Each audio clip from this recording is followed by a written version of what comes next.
the Grand Assembly Hall of the Galactic Council was the largest enclosed space ever built by intelligent life. It floated at the heart of Nexus Prime, a station world that served as neutral ground for 847 member species. The hall could hold representatives from every known civilization, and today it was nearly full. Ambassador Elena Vasquez stood at the petitioner's platform, a small circle of light in the center of the vast chamber. She was 63 years old, with gray streaks in her dark hair and lines around her eyes that spoke of difficult years. Her formal suit was simple and dark. She carried no weapons, wore no jewelry, and displayed none of the elaborate decorations that other species used to show their importance. She looked utterly unremarkable. That was intentional. Around her, rising in endless tiers toward a ceiling lost in shadow, sat the representatives of galactic civilization. Some were massive, armored beings that could crush a human with one limb. Others were clouds of gas, contained in special chambers. A few were so strange that human eyes could barely understand what they were seeing. All of them were looking at her with expressions that ranged from boredom to open contempt. The Corvi speaker, an ancient being with silver-blue skin and forearms folded across his chest, activated the translation systems. His voice echoed through the chamber in 1,000 languages simultaneously.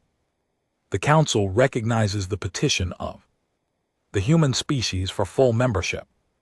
Status: Ambassador Vasquez, you may present your species' contribution to galactic stability. Elena stepped forward. Thank you, Speaker. Humanity is honored to address this assembly. For 12 years we have served as provisional members of. Laughter erupted from the Vorex section. The sound was harsh and barking, like stones grinding together.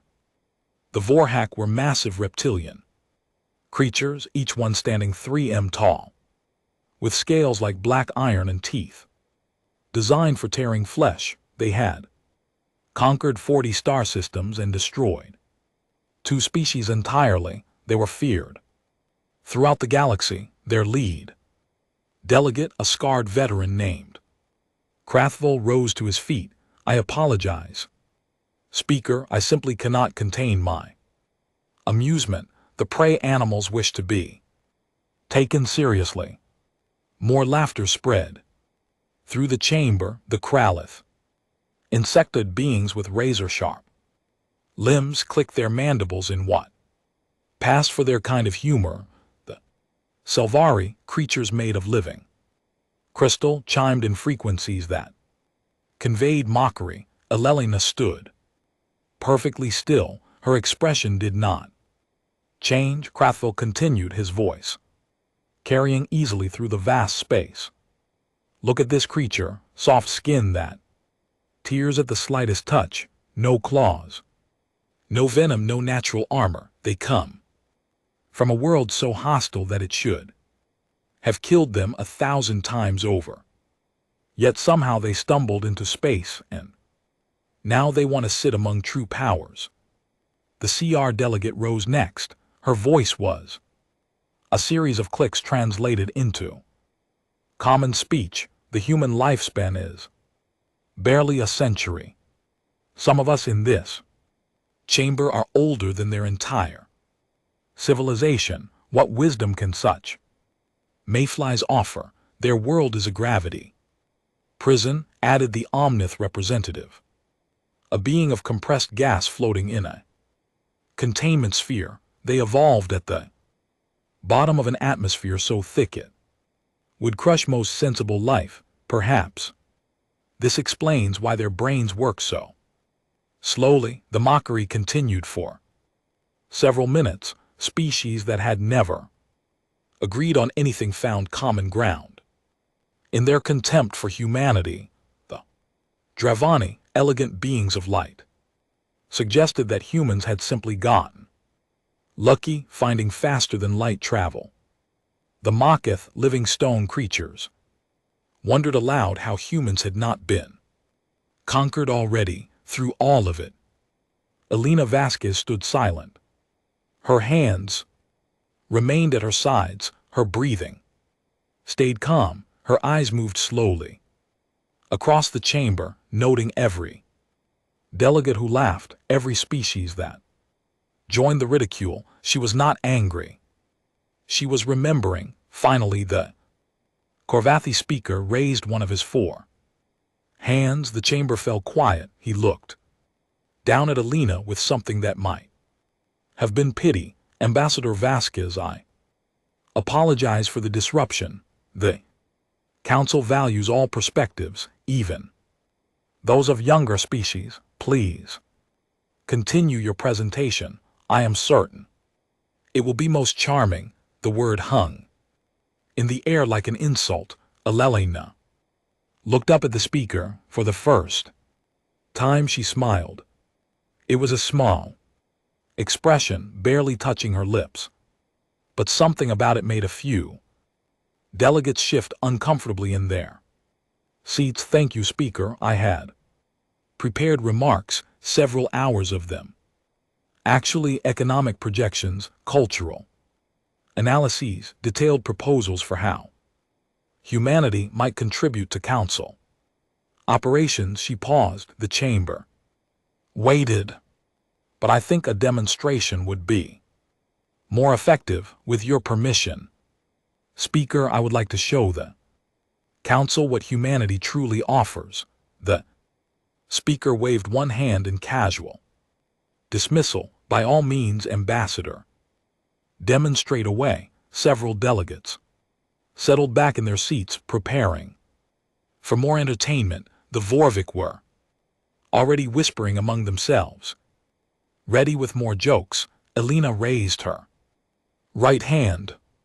She extended a single finger toward the ceiling and she held it there. For a moment, nothing happened. Few delegates laughed again, thinking this was some primitive human gesture. They did not understand. Then the lights flickered. Every display screen in the Grand Assembly Hall activated. Simultaneously, the darkness above was suddenly filled with images floating in the air above the petitioner's platform. Visible from every angle of the vast chamber, the images showed ships, human ships, thousands of them. The laughter stopped. The displays showed 17 different locations scattered across the galaxy, strategic points that any military mind would recognize instantly. Jump nexuses, resource centers, the approaches to major home worlds. And at each location, a human fleet waited. Perfect formation. The ships were unlike anything the Council had seen before. They were sleek and dark, designed with a purpose that went beyond mere function. They bristled with weapons that Council scientists would not be able to identify. They moved with a coordination that spoke of training far beyond anything provisional members should possess. The Vorik delegate was on his feet, his scales rippling with fury. This is a trick. Human ships number in the hundreds, not thousands. Our intelligence confirms. Your intelligence confirms what we wanted you to see, Elena said. Her voice was calm, almost gentle. The ships in our official registry are decoys, training vessels, using deliberately inferior technology. The real fleet has been waiting for quite some time. The numbers scrolled across the displays. 12,000 combat-ready vessels, crew complements in the million, supply lines stretching back to facilities that Council sensors had somehow never detected. The Cray delegates' mandibles clicked rapidly. This is impossible. Humans have only had faster than light capability for 60 Years they could not have built such a force. Elena lowered her hand slightly but kept her finger extended. The displays shifted, showing timelines and dates. Humanity discovered that intelligent life existed in this galaxy 47 years before our official first contact. She said, "We intercepted your transmissions, we decoded your languages, we studied your technologies, your politics, your history." She turned slowly, addressing the entire chamber.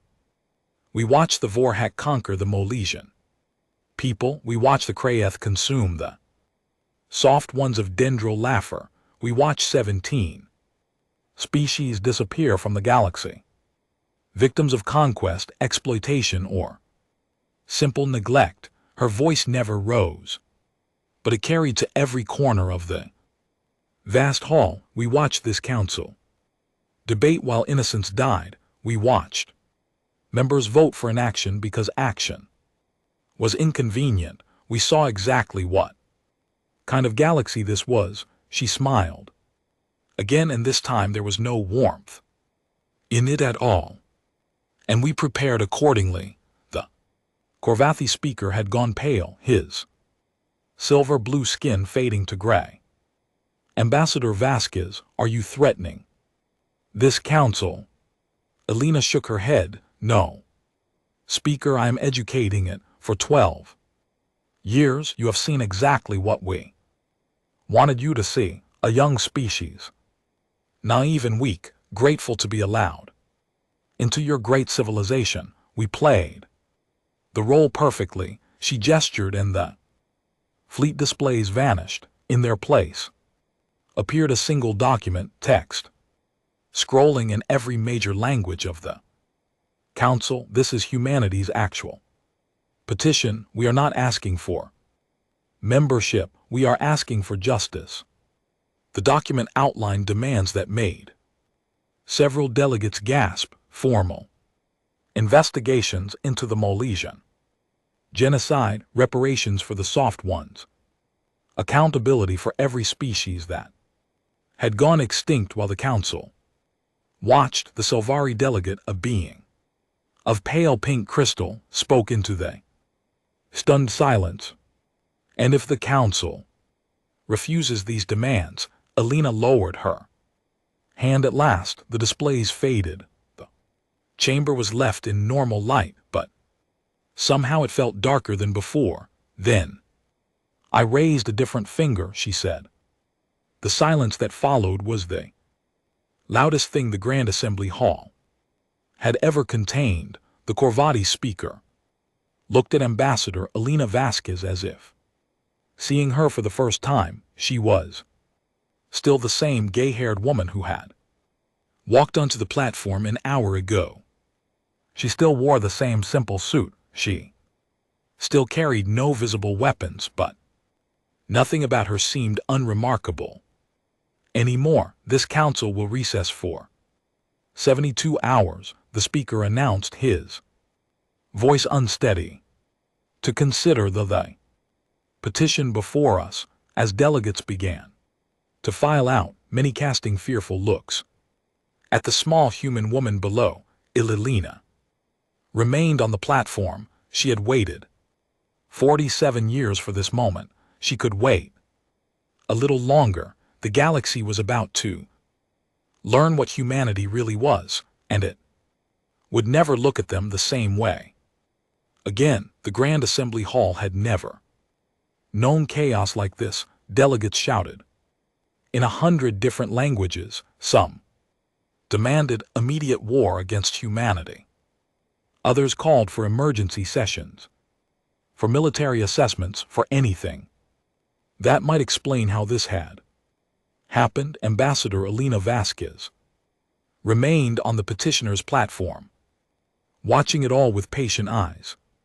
The Vorak delegate Krathval pushed his way through the crowd until he stood at the edge of the platform. His scales had darkened to almost pure black, a sign of extreme aggression in his species. His voice was a low growl that the Translation systems barely captured. You think your hidden fleet frightens us. Human, the Vorik have crushed empires. Older than your species, we have bathed in the blood of 1,000 worlds. Your tricks and toys mean nothing. Elelena looked up at him without fear. I think you should be frightened, delegate, not of our fleet, but of what its existence means. And what does it mean? It means you never knew us at all for 12 years. You laughed at us, you called us prey. Animals, mayflies, soft-skinned fools. And for 12 years, we let you believe it. She tilted her head slightly. What else might you have missed? Krathval's claws extended, razor sharp. Weapons that could slice through starship hulls. Threaten me again, human, and I will tear you apart where you stand. You could, Alina agreed. And then my finger would not rise at all. The signal would simply stop, and 17 fleets would begin moving with no further negotiation possible. Vorhek froze around them. Other delegates had stopped to listen. Alina continued in the same calm voice. You see, delegate, I am not particularly important. I am not a leader or a general or a decision maker. I am simply a messenger. My job is to stand here and give the council a chance to make the right choice. If I die, that chance dies with me. She smiled pleasantly. So by all means tear me apart. My species has already prepared for that outcome. Kraft stared at her for a long moment. Then he turned and stormed away, his guards falling in around him. Elelina watched him go without comment. The Korvathi speaker approached the platform. He moved slowly, his forearms hanging loose at his sides. Up close, Elelina could see how ancient he truly was. His silver-blue skin was marked with patterns that only appeared after centuries of life. Ambassador, he said quietly, may I speak with you privately? Alina nodded and followed him through a side passage into a small chamber behind the main hall. The walls were lined with records of council proceedings going back thousands of years. The weight of history pressed down on them. The speaker lowered himself into a chair that adjusted to his form. I owe you an apology. For what? For underestimating your species. For laughing along with the others, even if only in my heart. He closed his large eyes briefly. And for other sins much older than today. Elelina remained standing. You remember the Molesians? It was not a question. The speaker opened his eyes. I was young when the Vorak came for them, barely 3 centuries old. I had just been appointed to the council as a junior observer. I watched the debates, the arguments, the endless procedures while the Molesians begged for help. His voice grew heavier. I voted against intervention. I told myself it was too dangerous, too costly, too complicated.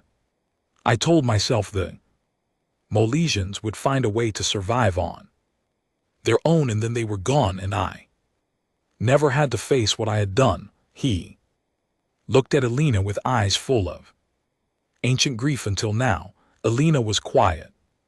For a moment, you are not alone in your guilt, speaker. Most of this council has blood on its hands. The question is, what happens next? What do you want?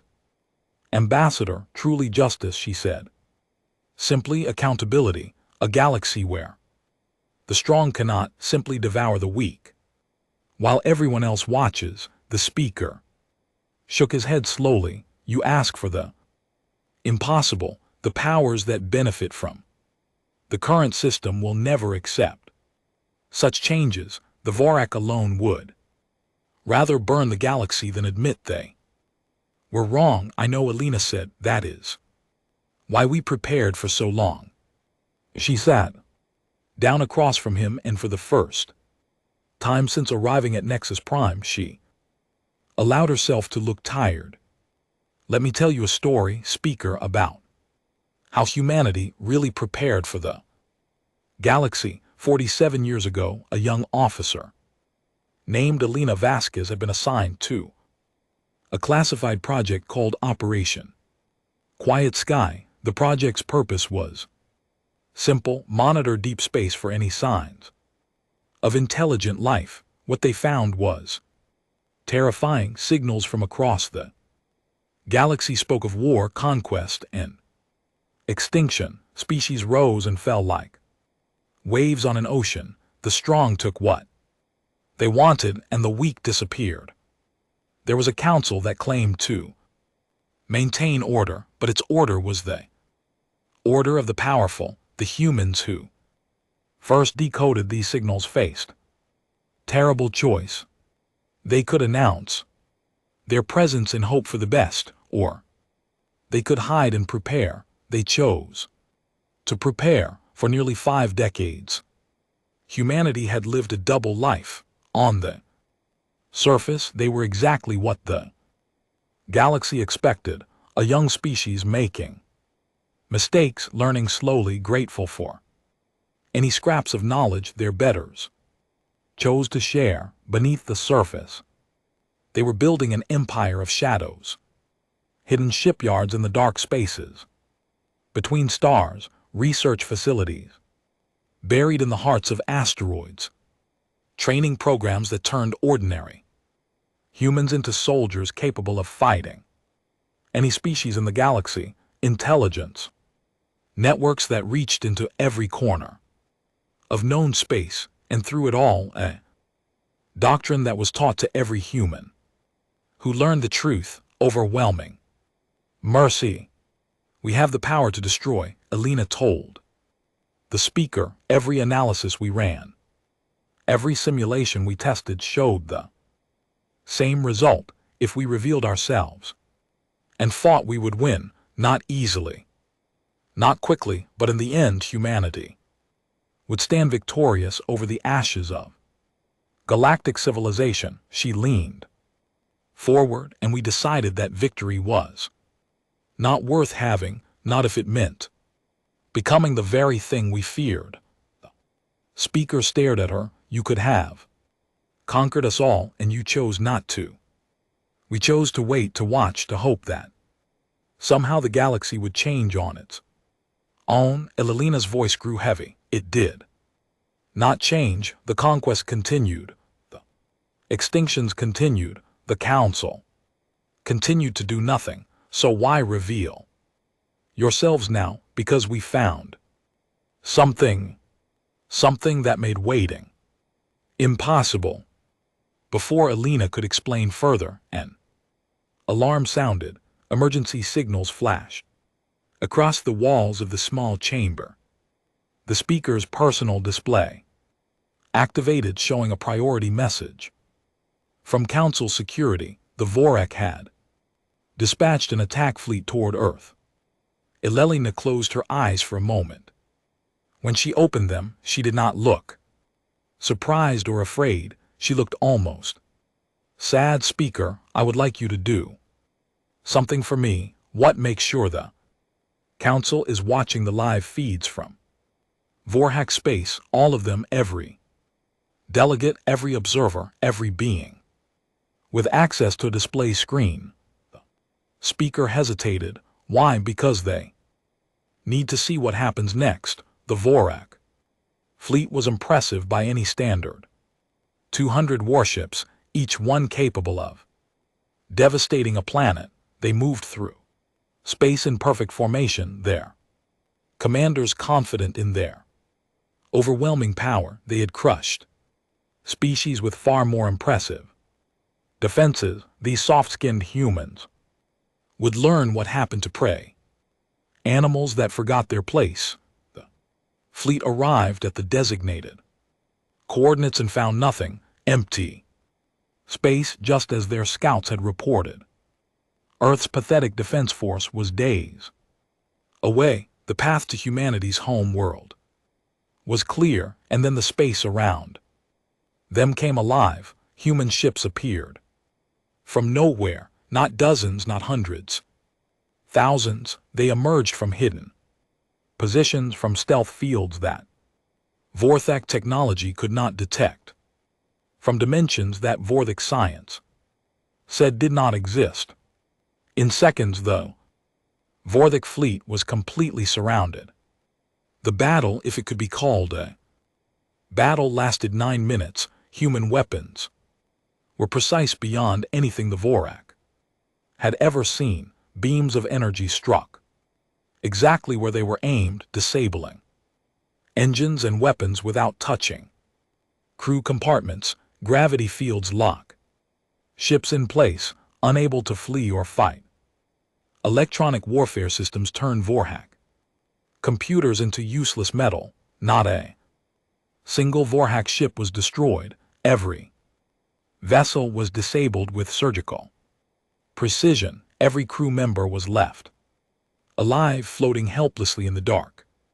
Between stars, the message was clear. Humanity could have killed them all.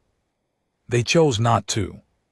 In the small chamber behind the Grand Assembly Hall, Ililina Vasquez and the Korvathi speaker watched the battle unfold on the display screens. When it was over, Alina spoke softly. We call it overwhelming mercy. We have the power to end any threat. We use that power to neutralize threats without destroying them, because we remember what extinction feels like. The speaker turned to look at her. What do you mean? Humanity nearly destroyed itself a dozen times before we ever reached the stars. Nuclear weapons, climate collapse, engineered plagues. We came within hours of ending our own species. Alina's voice was steady, but her eyes held old pain. We know what it is to face the end of everything. We swore that we would never inflict that fate on others, not even our enemies. The display showed Vorhak ships drifting helplessly, their crews alive but utterly defeated. The Vorak fleet will be returned to their territory, Alina continued. Their crews will be unharmed. They will remember this day, and they will know that humanity showed them mercy when mercy was not required. The speaker was silent for a long time. Finally he asked, "What happens now?" Ambassador, Alelina stood. Now we return to the council. The vote on accountability must proceed, but I suspect the margins will be different than they would have been an hour ago. She walked toward the door, then paused. Speaker, I want you to understand something. Humanity does not want to rule the galaxy. We do not want to replace the Vorthach or become the next great power that everyone fears. We want something far more difficult than that.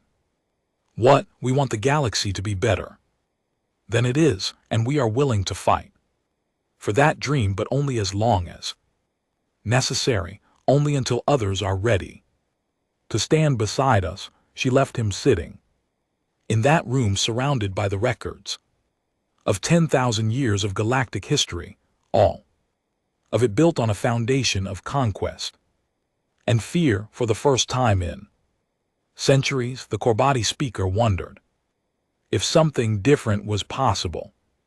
The 72 hours following the Vorhak defeat were the most chaotic in council history. Delegates rushed between meetings. Emergency communications flooded every channel. Species that had not spoken to each other in centuries suddenly found reasons to talk.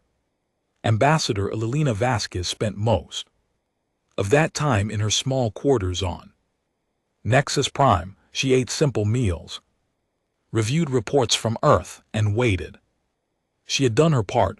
Now the galaxy had to decide what kind of future it wanted. The council had split into 3 factions. The first faction, led by the Vorek and their allies, demanded war. They argued that humanity's deception was an act of aggression that could not go unpunished. Better to fight now, they said, than to let these humans grow even stronger. The second faction, larger but less organized, wanted peace at any cost. They would give humanity whatever it asked for, agree to any terms, do anything to avoid conflict. Fear drove them, pure and simple. The third faction was the smallest, but it was growing. These were the delegates who had watched the battlefields closely. They had seen Vorak ships disabled without a single death. They had heard Alina speak about overwhelming mercy, and they were beginning to wonder if perhaps the humans might be telling the truth about their intentions. The Selvari delegate was one of the leaders of this third faction. Her name was Crystalline Voice of Morning, and she was ancient even by her species standards. Her body was made of pink crystal that caught the light in beautiful patterns. She had seen empires rise and fall, and she was tired of watching the same patterns repeat. She requested a private meeting with Ambassador Vasquez. Alina agreed. They met in a garden chamber on one of the upper levels of Nexus Prime. Plants from 100 worlds grew here, tended by automated systems that had kept them alive for thousands of years. It was a place of peace in a station filled with fear. Crystalline Voice of Morning settled onto a stone bench that had been shaped for her form. Ililina sat across from her on a simple chair. Ambassador, the Selvari began, I have questions that I could not ask in the council chamber. May I speak freely, please? Your species claims to want justice. You claim to have the power to destroy. Choose mercy instead. These are beautiful words. The crystal being's voice chimed like bells. But how can we trust them? How do we know this is not simply a longer game, a slower conquest? Alelina nodded. A fair question. Let me answer it with another question. When the Vorhak fleet attacked, what would you have done in our place? I would have destroyed them. Crystalline Voice of Morning admitted. They came to kill your people. They showed no mercy to the Molesians. Why should you show mercy to them? Because if we destroyed them, we would become what we claim to oppose. We would prove that the only law in this galaxy is strength, and the only response to violence is more violence. Elelina leaned forward. The Vorhak soldiers in those ships are not evil. They were following orders, believing what their leaders told them about us. They are victims of the same system we are trying to change. The Selvari was quiet for a moment. The Mlesians were our allies once long ago. We traded with them, shared knowledge with them, called them friends. When the Vorak came, we did nothing. We told ourselves it was not our concern. We were wrong. Many species made that choice, Alina said gently. Yes, and most of us have spent centuries pretending it never happened. The crystal being's form seemed to dim slightly. Your arrival has forced us to remember. Some of us are grateful for that. Others hate you for it. We expect it as much. What do you expect now? Surely you know the council will not vote for your accountability measures. The powers that benefit from the current system will never accept such changes. Alina smiled. We expect exactly what will happen, a vote that fails but by a smaller margin than anyone predicted. Crack in the foundations of how this galaxy has always worked. It is not victory, but it is a beginning. Crystalline Voice of Morning studied the human ambassador. In her long life she had met countless diplomats from countless species. Most of them wanted Power, wealth, territory, advantage.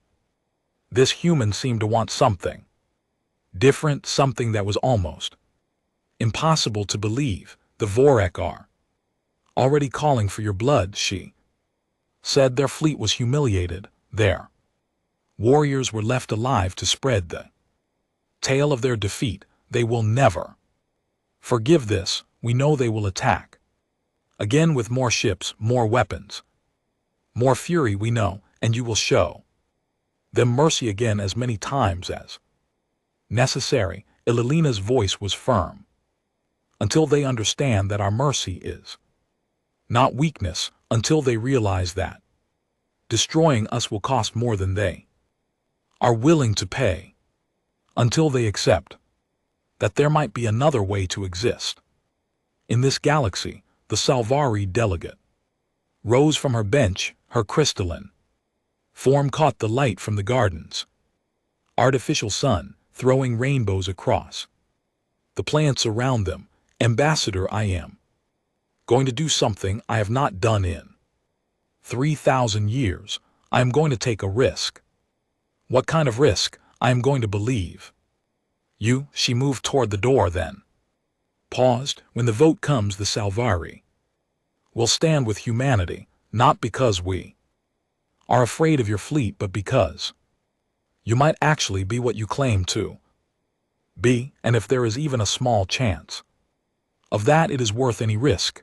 The council reconvened the next day. The Grand Assembly Hall was packed beyond capacity. Species that rarely attended full sessions had sent delegations. Everyone wanted to see what would happen next. The Korvathi speaker called for order. His voice was steadier than it had been 3 days ago. He had spent the intervening time thinking, and he had made his own decision about what kind of future he wanted. The council will now vote on the petition submitted by the human delegation. The petition calls for formal investigations into historical actions by member species against non-member or extinct species. It calls for reparations where appropriate and accountability for those found responsible. The Vorek delegate wrote immediately, this petition is an insult to every sovereign species in this chamber. It demands that we judge ourselves by the standards of prey, animals who hid in the dark and built weapons behind our backs. I call for immediate rejection. Murmurs of agreement rippled through parts of the chamber. The Salvari delegate rose next. I call for support of the petition, not because I fear human weapons, but because for too long this council has ignored its own failures. We watched species die and did nothing. Perhaps it is time we face that truth. The chamber fell silent. The Salvari were ancient, respected, powerful. Their opinion carried weight that few species could match. The debate continued for hours. Species rose to speak for and against, offering arguments that ranged from principled to cynical to terrified. Through it all, Ambassador Vasquez sat quietly, watching and listening. Finally, the speaker called for the vote. It failed. The petition did not receive the majority needed for passage.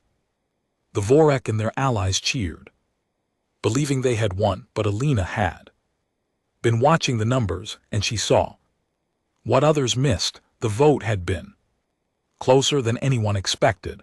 Nearly 40% of the council had voted in favor of accountability. 40% had chosen to challenge the way things had always been. It was not enough, but it was far more than zero. The speaker announced the result with a neutral voice, but when his eyes met Ilina's across the chamber, she saw understanding there. He knew what this vote meant. He knew that something had changed. The Vorek delegate stood again, his voice triumphant. The council has spoken.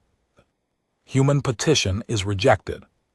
Now I call for a vote on sanctions against the human species for their deception and their unprovoked attack on a Vorak fleet. Before anyone could respond, Alina raised her hand, her single finger pointed toward the ceiling. The chamber went absolutely still. I expected this outcome, Alina said calmly. We hoped for better, but we planned for this, and so we have an alternative to propose.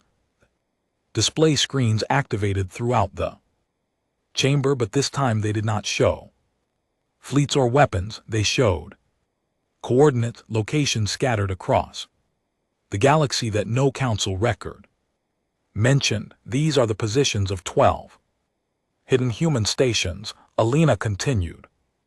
They have been operating in secret for almost 2 centuries, and they contain something that will change this debate entirely. The Vorak delegate snarled. More tricks, more human deception. No. Delegate, the truth. Alina's voice softened. We would like to introduce you to some old friends. She lowered her finger and the screens changed again. Now they showed faces, beings that every delegate in the chamber recognized, even though they should have been impossible. The Molesians alive, not all of them.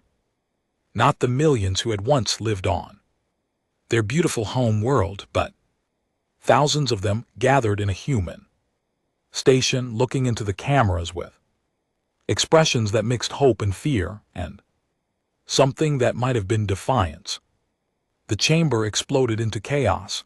Alina stood at the center of it all, watching the delegates react to the impossible. The Vorak were screaming that it was a lie, a fabrication, a human trick. The Salvari were weeping in their own crystalline way. The Korvathi speaker had gone completely pale, and on the screens a Mlesian elder stepped forward. She was old and frail, her blue skin marked with the scars of a life spent in hiding, but her voice was strong. I remember the burning of Mlesia. I remember the Vorhak ships in our skies. I remember the screams of my family as they died. She paused, and when she continued, her voice was steady. And I remember the human ship that found us in the darkness, the ship that saved 30,000 of us and hid us from the galaxy. Humans gave us something no one else offered. She looked directly into the camera, directly at the council that had abandoned her people. They gave us hope, and now they have given us a voice. Alina let the chaos continue for another moment, then she spoke, in her voice cut through the noise like a blade. The Molesians are not the only ones. We found survivors of 12 species that this galaxy believed were extinct. We saved them, hid them, and protected them for 2 centuries, and now they are ready to speak. She turned to face the Vorak delegate directly. So, delegate Krathval, shall we discuss accountability again, or would you prefer to explain to the council how the Mlesians are somehow a human fabrication? For the first time since the summit began, the Vork had nothing to say. Grand Assembly Hall had become something it had never been before, a place of testimony. For 3 days, survivors of extinct species appeared on the screens. Above the petitioners' platform, they told their stories, they named their dead, they looked into the eyes of the delegates who had done nothing while their worlds burned. The Molesian elder was the first. Her name was Saravel, and she was 173 years old. She had been a child when the Vorthech came, young enough to be hidden in the emergency shelters that her parents hoped would save at least some of their people. The shelters had not been enough. The Vorak were thorough, but a human ship had arrived in the darkness after the conquest was complete. Its crew had risked everything to search the ruins of amnesia for survivors they had found. Saravel and 30,000 others hiding in the deep places of their dying world. The humans asked nothing of us, Saravel told the council. They gave us shelter, food, medicine, hope. They built us a new home among the stars and kept our location secret from everyone, they said. They were waiting for the right moment to reveal us. She paused, her ancient eyes scanning the chamber full of species that had once called her people. Friends, I understand now why they waited. They wanted us to return to a galaxy that might actually welcome us. Galaxy that might have changed. Her voice grew hard, looking at this council. I wonder if they were too optimistic, the soft ones of Dendril. W4 spoke next. They were gentle beings, their bodies made of a substance that was part flesh and part plant. The Kralith had considered them a delicacy. Their extinction had been less a war than a harvest, but 7,000 of them still lived in a human station far from any traveled space lane. Their representative of being called gentle root in darkness appeared on the screens with leaves trembling and what might have been fear or anger. We did not know the word for what the Kralith did to us, gentle Rue in darkness said. We had no concept of one thinking species consuming another. When the ships came, we thought they were visitors. We welcomed them with open branches. The silence in the chamber was absolute. The humans taught us the word genocide. They taught us many things. How to hide, how to fight if we must. How to survive in a galaxy that would eat us if it could. They did not ask us to become something we were not. They only asked us to live, species after species testified, the Cathani beings of living sound who had been silenced by the Omnith, the void swimmers, creatures of deep space who had been hunted by the Dravani for their valuable organs, the crystal singers of Modus 7 destroyed by the Salvi themselves in a war so old that most current delegates had never heard of it. Crystalline voice of morning listened to the crystal singers with her form dimmed almost to darkness. When their testimony ended, she rose. What they say is true, she said, her voice barely above a whisper. 18,000 years ago, my people made war on the crystal singers. We called it self-defense. We called it necessary. We called it many things to help ourselves sleep at night. She looked at the survivors on the screen. We were wrong, and I am sorry. It was the first time any delegate had apologized. After the testimonies, Ambassador Vasquez requested permission to address the council. The speaker granted it immediately. Alina walked to the center of the platform. She looked tired. The past week had taken its toll on her, just as it had taken its toll on everyone. I want to explain something, she began. You have asked why humanity did this, why we spent 2 centuries hiding survivors, building secret stations, preparing for this moment. The answer is simpler than you might think. She turned slowly, addressing the entire chamber. Humanity's first contact was not with the Galactic Council, it was with a dying Emlesian ship. The screen showed an image, a battered vessel drifting in deep space, its hull scarred by weapons fire, its life support failing. 47 years before our official first contact, human scientists detected this ship entering our solar system. It was not headed for Earth. It was simply dying in the void, and our system happened to be nearby. The image changed to show the interior of the ship, Refugees, wounded and starving, huddled in compartments that had lost most of their air. We saved them, we learned their language, we heard their stories. Alina's voice grew heavy. They told us everything about the Vorak conquest, about the Council's inaction, about a galaxy where the strong devoured the weak while civilization watched and did nothing. She paused, letting the word sink in. We were terrified. Here was proof that we were not alone in the universe, and the first thing we learned was that the universe would kill us if it could. We could have hidden. We could have built walls around our solar system and hoped no one ever found us.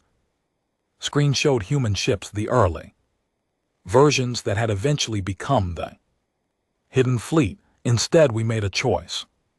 We decided that if the galaxy was full of predators and prey, we would be something different. We would be protectors. We would find the survivors and shelter them. We would build our strength in secret, and someday, when we were ready, we would offer the galaxy a different path. Alina gestured, and the screen showed all 12 hidden stations, each one home to a species that should have been extinct. This is what humanity chose to do.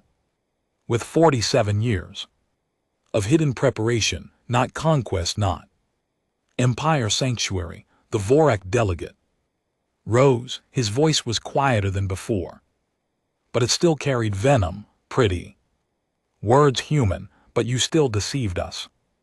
You still built a fleet capable of destroying any species in this chamber. How do we know you will not turn that fleet against us someday? Alina met his gaze without flinching. You do not know. You cannot know, just as we could not know 47 years ago whether the galaxy would ever be ready for change. We took a risk on hope. Now we are asking you to take the same risk. She reached into her pocket and pulled out a small device. It was unremarkable, just a communications unit like any other. This device can send one signal. That signal will order the complete withdrawal of all human military forces from Council space. Our fleets will return to human territory. Our stations will lower their shields. We will trust in the galaxy's goodwill, with no guarantee that goodwill exists. The chamber went utterly silent. I am prepared to send that signal today. Right now, all I ask in return is one thing. The Korvathi speaker leaned forward. What do you ask, Ambassador? Vote not on accountability, not on punishment, not on anything that has come before. A new vote on a new proposal. Alina held up the device. I propose that this council officially recognize the survivor species as member civilizations with full rights and protections. The M-legions, the soft ones, the crystal singers, all of them. Give them a voice in this chamber.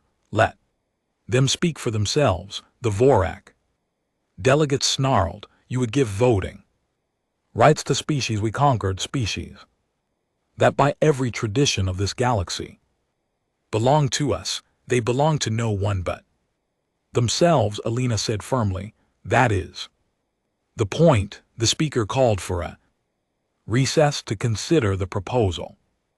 Delegates scattered throughout the station, arguing and debating and trying to understand what this vote would mean. Crystalline voice of morning found Alina in the garden chamber again. The human ambassador was standing by window that looked out into the stars.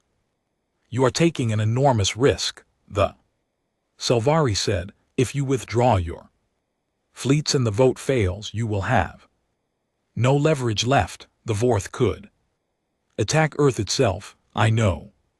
Then why offer it? Alina turned to face her.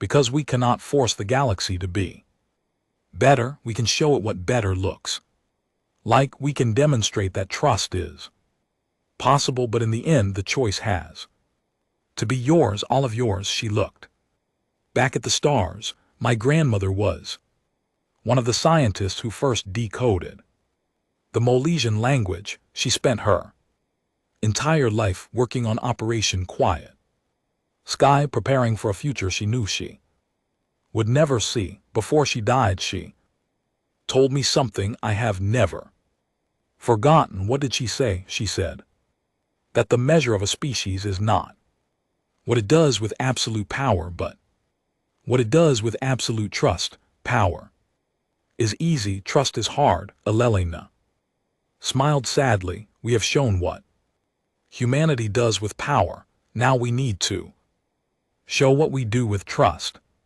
The vote was held the next morning. The proposal to recognize the survivor species as full members passed with a margin of 63%. It was not unanimous. The Vorak and their closest allies voted against it as expected, but enough species had been moved by the testimonies, by humanity's offer, by the simple idea that maybe things could be different. When the result was announced, Elena kept her promise. She activated the device and sent the withdrawal order. Human fleets across the galaxy began returning to home territory. The Molesian elder Saravul appeared on the screens one final time. She looked at the chamber full of species that had finally acknowledged her people's right to exist. For 2 centuries we lived in hiding, she said. For 2 centuries we dreamed of this moment. We did not know if it would ever come. Her voice cracked slightly. Thank you, not for your votes, but for your willingness to change. It is more than we ever dared to hope for. The council session ended, but everyone knew that something fundamental had shifted. The galaxy would never be quite the same again, and somewhere in the vast chamber, a gay-haired human ambassador allowed herself to weep for the first time in years. 3 years had passed since the day Elena Vasquez lifted her finger and changed the galaxy. The Grand Assembly Hall looked different now. New sections had been added to accommodate the survivor species who had finally taken their rightful places among the stars. Molesians sat in a section decorated with blue crystals that reminded them of their lost home world. The soft ones had a garden section where they could stretch their roots between sessions. The crystal singers filled their corner with harmonic resonances that made the air itself feel alive. Ambassador Elena Vasquez stood at the speaker's podium. She was no longer an ambassador. The Reform Council had elected her as Secretary General, a position that had never existed before. She had accepted only after the survivor species had personally requested her. Today was a special session. The Molesians were being formally recognized as a sovereign member species with full voting rights. It was a ceremony that had been repeated 11 times over the past 3 years, but this one felt different. The Molesians had been the first species humanity saved. Their recognition felt like a completion.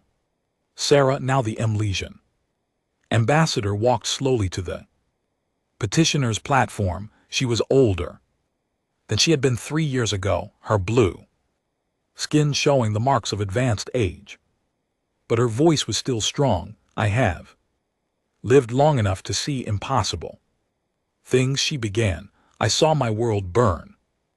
I saw my people scattered like dust on the solar wind. I lived in hiding for more than a century, believing that we would die in darkness and no one would ever know we had existed. She paused, looking around the chamber at species that had once ignored her people's cries for help. I also saw a human ship appear In that darkness, I saw strangers risk their lives to save mine. I saw hope where there should have been none. Her voice cracked slightly, and now I see this, a chamber where my people have a voice, a galaxy where the weak are not simply meat for the strong, a future that I never dared to dream of. Chamber was silent. Many delegates had heard similar speeches before, but the emotion in Saravil's voice was impossible to ignore. The humans gave us many things, she continued: shelter, safety, a chance to survive, but the greatest gift they gave us was not material, it was belief. They believed that things could change. They believed that someday, somehow, the galaxy would be ready to do better, and they were right. She turned to face Alina directly. Secretary General Vasquez, on behalf of the Milesian people, I offer our gratitude, not just for saving us, but for trusting that we deserve to be saved, for trusting that the galaxy could learn, for trusting in a future that had not yet arrived. Alina nodded, her expression solemn. Ambassador Saravil, on behalf of the Reformed Galactic Council, I welcome the Milesian people to their rightful place among the stars. May your voice ring loudly in these halls. May your wisdom guide us toward better choices, and may your people flourish in the light they were denied for so long. The formal vote was taken. It passed unanimously. Even the Vorak delegation, much reduced in power after 3 years of political consequences for their past actions, voted in favor. They had learned that opposing such measures only isolated them further. After the ceremony, Alina walked through the corridors of Nexus Prime. The station had changed in many ways since her first arrival. Human influence was visible everywhere, not in flags or symbols, but in small details. Ramps alongside stairs for species that did not have legs, translation system that worked in real time for any language, medical facilities equipped to treat beings from any environment. Humanity had not conquered the galaxy. They had offered it tools and let each species decide how to use them. She found herself at the memorial wall. It was a new addition to Nexus Prime, built in the first year after the Reformation. The wall listed every species that had gone extinct in recorded galactic history. Thousands of names, most of them forgotten, all of them mourned. Crystalline voice of mourning joined her. There, the Silvari delegate had become something close to a friend. Over the past 3 years, they often met at this wall, both of them carrying the weight of history. The Crystal Singers are thriving, the Silvari said. Their population has doubled since we gave them new territory. They sing songs about the bad old days, but they also sing songs about hope. I never thought I would hear such songs from them.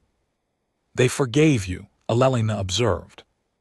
They said they understood. The crystal being form flickered with colors that had no name in human languages. I still do not understand it myself. My ancestors destroyed their world. We took everything from them, and they forgave us because we finally admitted we were wrong. Elelina was quiet for a moment. Humans have a saying, holding on to anger is like drinking poison and expecting the other person to die.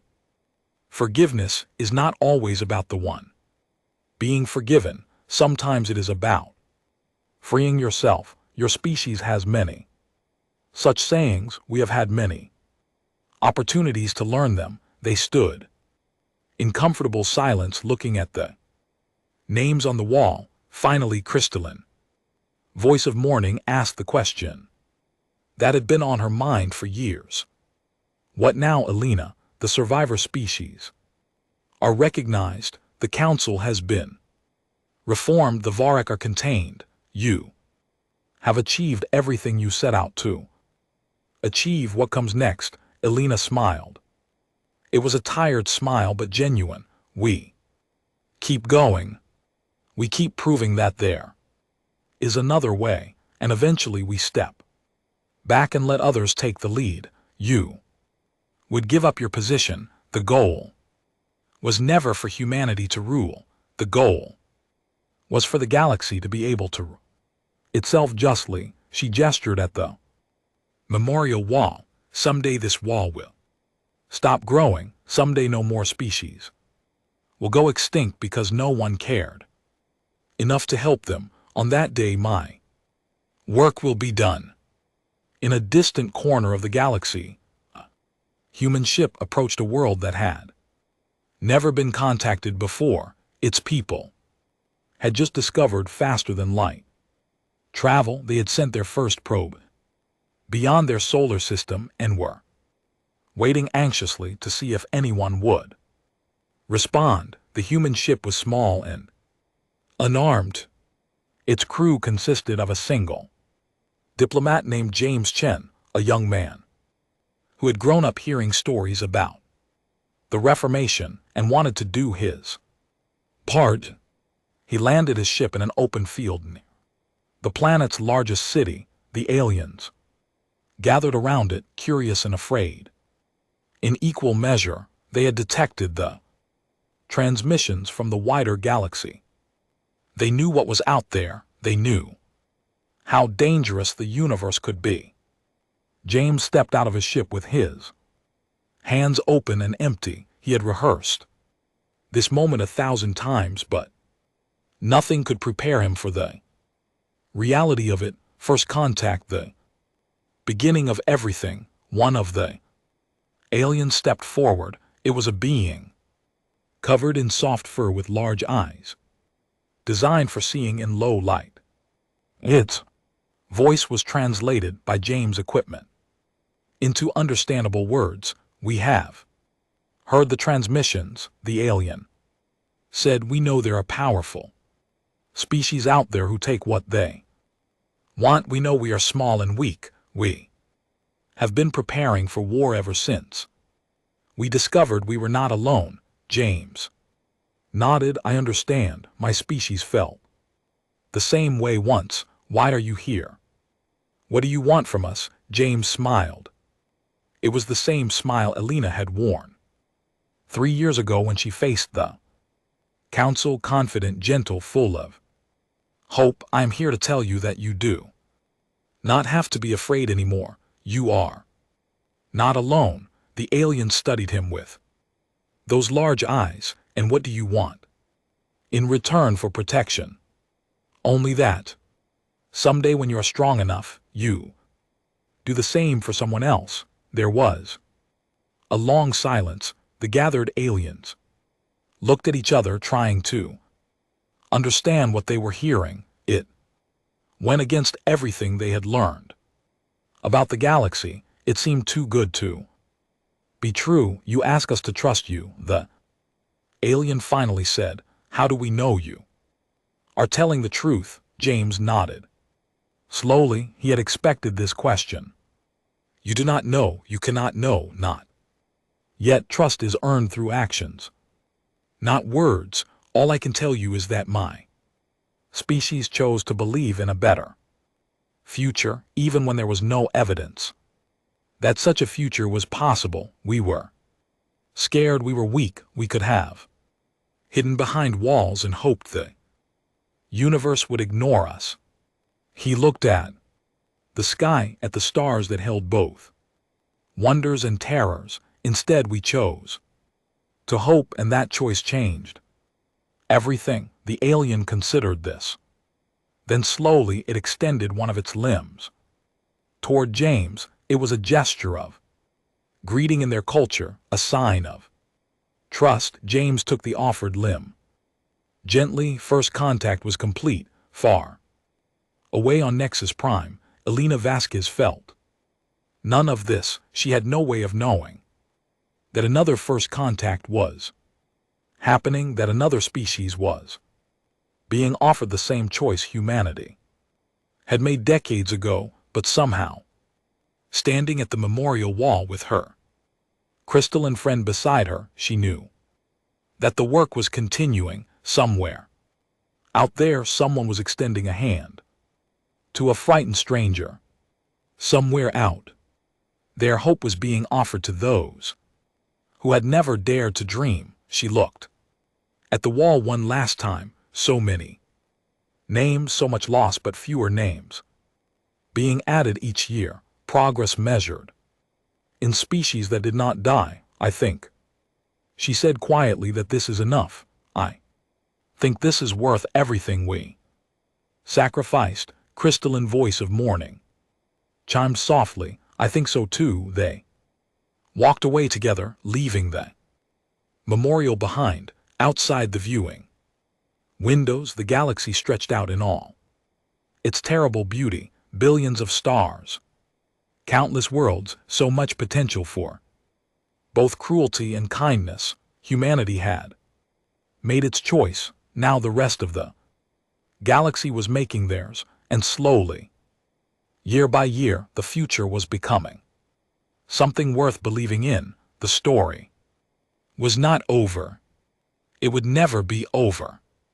But for the first time in galactic history, there was reason to hope that the next chapter might be better than the last. That was enough. That was everything. And somewhere in the dark, between stars, a human ship flew toward another world, carrying the same message it had carried for 3 years. You are not alone. You do not have to be afraid. And someday you will pass this gift along to someone else. That was what humanity offered the galaxy. Not conquest, not power, not even protection, just hope.